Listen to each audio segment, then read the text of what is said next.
Good evening, gentlemen, and today we're going to have a quick little video that is completely unscripted since I got too busy lately, I've got some headaches, etc. Doesn't matter much. The thing we're going to talk about is the 1P87 optic, which is sometimes described as the EOTech we have at home. So we're going to have a little rundown of the 1P87 itself, and we're going to compare it to the actual EOTech. Obviously EXPS 3, because which other version should we even care about? So first of all, it's not an AK12 optic. The AK12 comes in different forms and configurations, and none of them include the optic. Now this is because since the 1980s or something, the Soviet and Russian concept was to go with universal optics and not the optics proprietary to some specific firearm or something. Therefore, the 1P87 itself is another universal optic, especially considering the fact that as it is allegedly a Ratnik optic or whatever, it should have been compatible with multiple weapon systems, since multiple weapon systems were adopted during the Ratnik program, even including the 545 by 39mm assault rifles only. So, to get the confusion out of the way, this optic is universal. It always comes with the mounting solution for other weapons, such as your normal AK-74M that usually has just the side rail and that's it. The original mounting solution for the 1P87 looked like this. It had multiple slots for mounting your optical device, but later on they moved on to this version that only has one place to put it. All of those are called AKPK, standing for Kalashnikov Assault Rifle, and the Collimating sighting solution. In any case, if you actually want to use something else and not just the red dot itself, there are some things that were adopted alongside the 1P87. Those are the 1P90, which is a magnifier, which kinda sucks, to be honest. It comes included with the PP mounting, whatever, riser, whatever you call this one. You can tell me in the comments. And it comes with an extended rail so that you can mount multiple things to put on your AK-74M. On top of that, and most importantly, there is a 1PN138 night vision device. But all of those are not necessarily issued in one kit or piece or whatever. Most of those are separated from each other. So you shouldn't think that if you get an AK-12, you get a 1P87 or something, or you shouldn't think that if you see an AK-12 without the 1P87, it means that it was not, I don't know, manufactured properly or something. It's just that the sights themselves are issued absolutely independently from the weapons that are issued. On top of that, all of these sighting systems were not developed during the Ratnik program.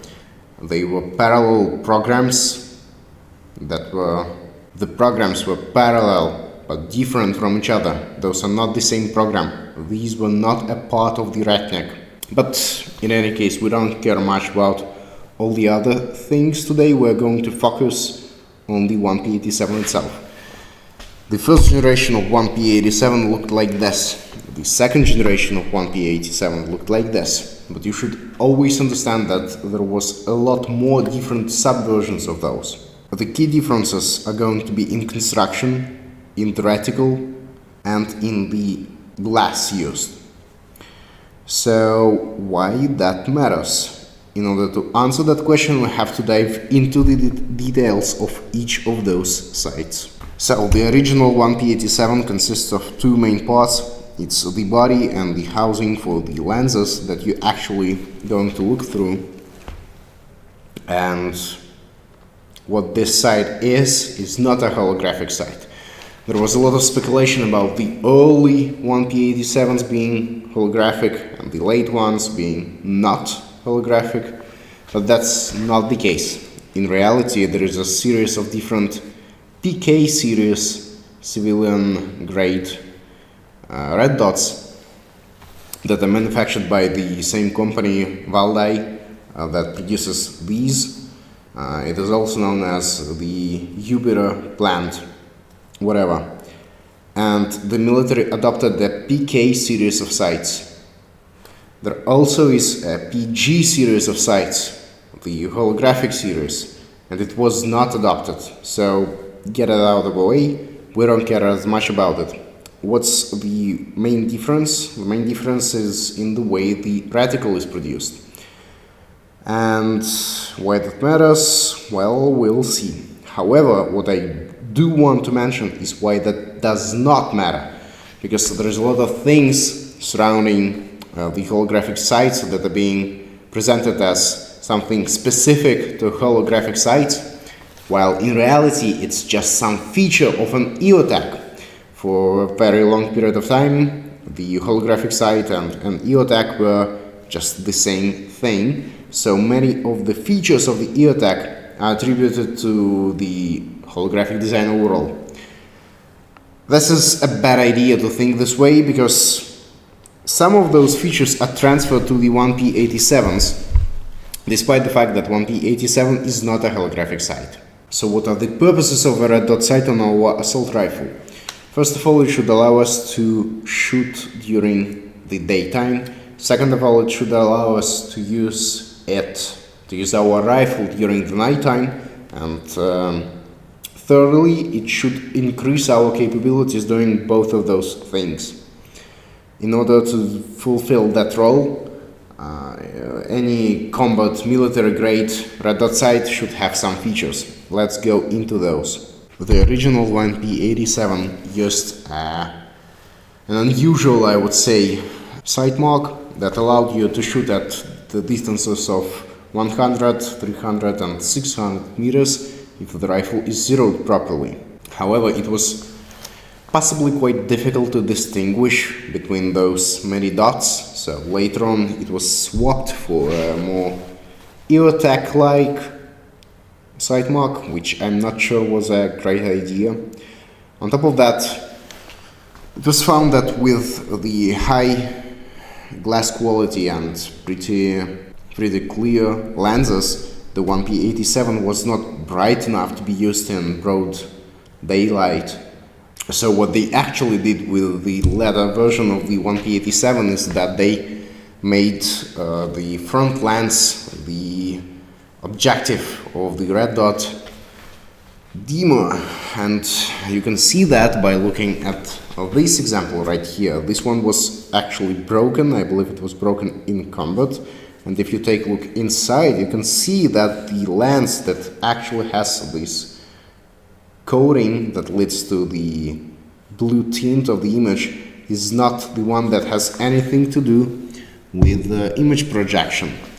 It's the front lens that was intended to give some sunglasses effect, basically, when shooting against the sun or something. So now that I mentioned this, we have to get into the glass quality, the properties of the lenses, etc. of these optics quite a bit, since, well, I did mention this topic. So let's take a look at it.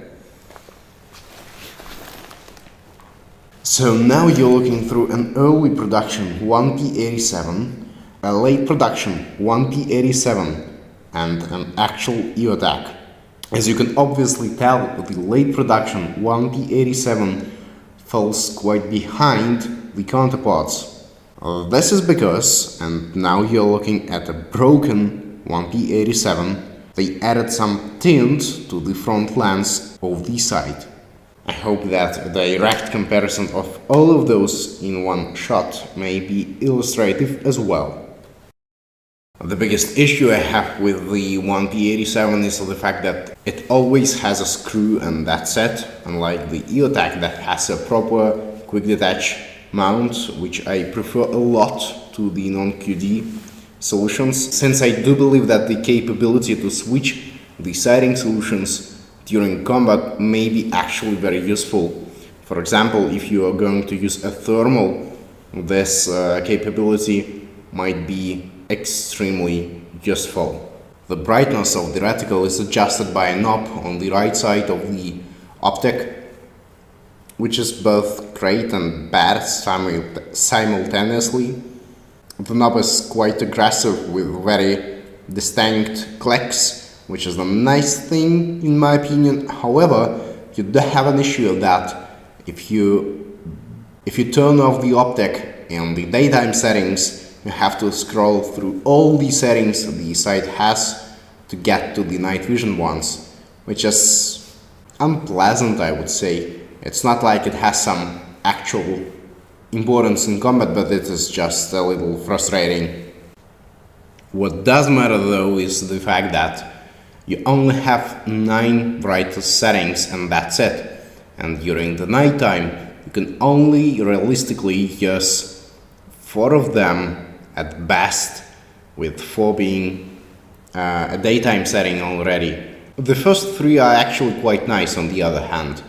I have actually not seen a situation in which you would have to go as low as the first setting, and the second and third settings were always just fine, just enough to do whatever you need to do. However, in some environments, for example, something like a room that is already well lit by infrared light, the 4th setting of brightness might be useful as well. Just by looking through the sites during using a night vision device, 3rd generation tubes, 1PM138, we can see that the early production 1P87 is actually quite comparable to the EOTech. However, the late production 1P87 gives a much darker picture, which may be an issue sometimes. I am yet to measure the actual glass pieces, but as far as I'm concerned, the 1P87 seems to have a larger lens, which I like quite a bit about it, and at the same time it has a thinner body, allowing for a more clear view through the night vision device, which I quite like about it as well. The sight is actually really nice in terms of parallax. I have never seen any issues with it. I am yet to confirm that on the range, but I am pretty sure that the results will be quite optimistic. Another important difference between the 1P87 and the EXPS3 is the fact that one is fed by CR123 batteries and the other one is fed by AA batteries. The EOTech design allows for a much more compact system. However, the important note about the AA design choice of the 1P87 is the fact that A. All the other Russian combat optics use the same standard of the batteries, making it much more useful to implement such battery solution rather than any other, because this simplifies your life a lot. And on top of that, there are standard issue rechargeable batteries in the AA format. So, what the conclusion is? In my opinion, the conclusion should be the fact that this is actually a pretty great optic, especially for the price you have for it here in Russia. And most importantly, if you are already issued one, I don't see any point in upgrading to an EOTech, as long as it's the 1st generation one. The 2nd generation one seems a bit controversial to me, so I would think of purchasing an EOTech if I was actually issued a late version of the 1P87. The reason being, an EOTech is quite an expensive thing. For the price of an EOTech you can get much more useful things than just red dot. And an EOTech is not 6 times better or 3 times better than 1P87. However, if you're actually a guy from the West, 1P87 is completely out of interest for you, because it is outstandingly, unexplainably expensive in the West, while being actually a bit worse than an EOTech. So I don't see any reason to fall in love with this optic, but it actually is pretty great. In my opinion, it is one of the greatest red dot sights that are made for the war.